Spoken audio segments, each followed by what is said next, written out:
Hello YouTube and welcome back to another Raging Reality reaction video. One video I'm getting uploaded right now for Anarchy in the UK is probably going to take a little time. So in the meantime, I'm going to take out the last song on And Justice for All that I've not listened to, and ironically it's And Justice for All.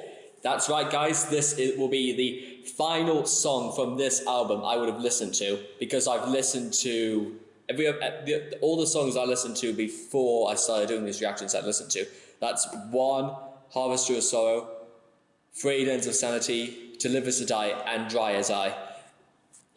Trust me, I will get round to talking about those if I decided to do a live, do reactions to live concert videos, because the only way I'll probably do comparisons to those sort of things. So with that being said, let's get straight into this, because this is a 10-minute song and I've got a feeling it's going to be a power ballad.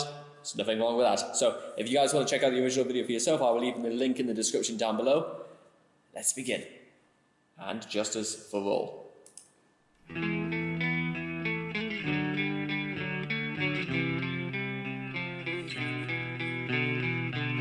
Oh, and just a little quick side note. If I'm ever when I'm listening to songs that go on for this long, which usually are the power ballads, my favourite type of, one of my absolute favourite types of heavy metal songs, I don't pause the video whatsoever throughout. I did this yesterday with Dance of Dead.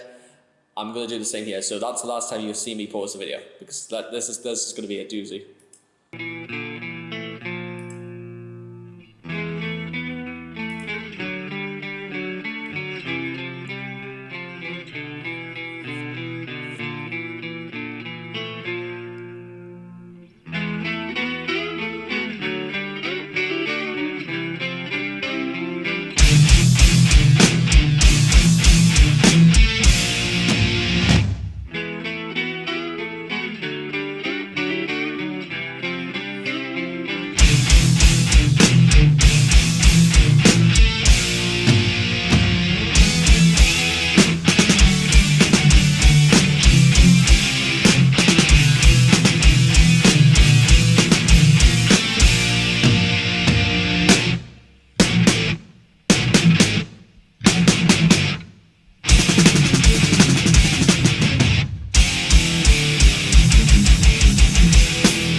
Well, that was "And Justice for All," and I've got to say, about the first half of the song, I was unsure if I was getting into it or not, because I don't know whether it was the lyrics that they didn't really have so much of a rhyming couplet to them, or the the music didn't quite go with the beat.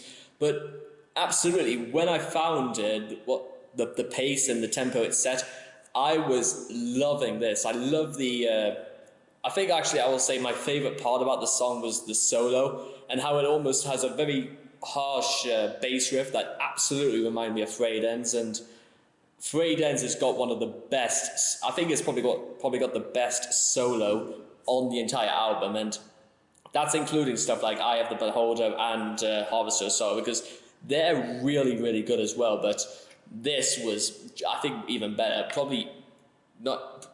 Yeah, definitely better than than everything else on the album. That's, although one, I would say probably is dead close as well. So yeah, take from that what you will. So anyway, the song is largely about the concept of money now being able to dictate justice between between good and evil, and how much you can get away with. And it's really, really, I'm almost under the suspicion now that "And Justice for All," the entire album, was supposed to be some sort of movie, or probably a dystopian future set to an opera. Because this feels like lyrics that should go with something like 1984. Because almost every song on this album, as far as I could tell, has a sort of like a doomsday sort of message about a future where money can buy you freedom, money can buy you laws, money can buy you the power over others, and it also can take away literally everything about you until you're left with just the meat that keeps on living. And it deals with a sort of like a physical sense, in how the world physically around you is run by totalitarian maniacs, and how the more serious side to it, how it breaks a man's spirit and it can crush you into nothing. And what it comes back down to is, what do you feel angry more at the most? And what are your responses to this revelation, which absolutely explain what Dry as I is about, because I've read about what inspired Dry as I, and it's depressing as hell. I'm not gonna lie. So with that being said, "And Justice for" is a great way to end this whole album, because it feels complete now. It feels like everything I needed to know about this album is laid in front of me. And as far as power, it's not really so much a power ballad, it's more like an extended version of something like "Harvester of Sorrow." And trust me, I am not going to stop talking about this album until I get to review with stuff like one, probably at a live performance, if there's possibly any detail there, or I might just review the music video to one, because I have seen the music video to one, but I just want to sort of like lay bare with it, with all the facts about Johnny Got His Gun, and why Metallica loved that movie so much. "Harvester of Sorrow," I want to find if there is a music video to "Harvester of Sorrow," because that is, if there's ever a song I think in my life that needs a music video, it's "Harvester of Sorrow." And "Frayed Ends of Sanity" as well needs some sort of, every song on this list deserves a sort of a video of its own. And again, when I say when I reach 100 subscribers, hopefully, I'll explain why I say these things about why certain videos I listen to. More to the point, why I've decided to take the time to listening to all of these metal tracks in the first place, because I think you guys are going to like what's in store. But anyway, with all that said and done, I hope you have enjoyed this video and this reaction to "And Justice for." I will leave the link to the video in the description down below. I will also leave the links to my Facebook page, my Twitter page, and my Instagram page, if you guys want to follow me around and see what I'm up to. And hopefully I'll see you all in the next reaction video. And for now, I'll say a very fond farewell to "And Justice for All." This is the first Metallica album I ever bought when I was 17 in 2015. It's also the first one I've ever finished, and which I could definitely say I enjoyed every song on this album. I mean, Black Album, there are some songs that fall just sort of like go over my head a little bit. But absolutely, and Justice for All, I recommend that for any fan of who wants to get into metal and know. I don't know whether or not you can say that And Justice for All is the absolute best Metallica I've ever produced, because Master of Puppets and Ride the Lightning, but both of those albums are very, very close. And Master of Puppets has Disposable Heroes, like I said, my favourite Metallica song as of this date, even better than To Live Is To Die and Master of Puppets. So make of that what you will. So anyway, hope you have enjoyed that, yada yada yada. I'll see you on the next live fiction. Take care. Bye bye for now.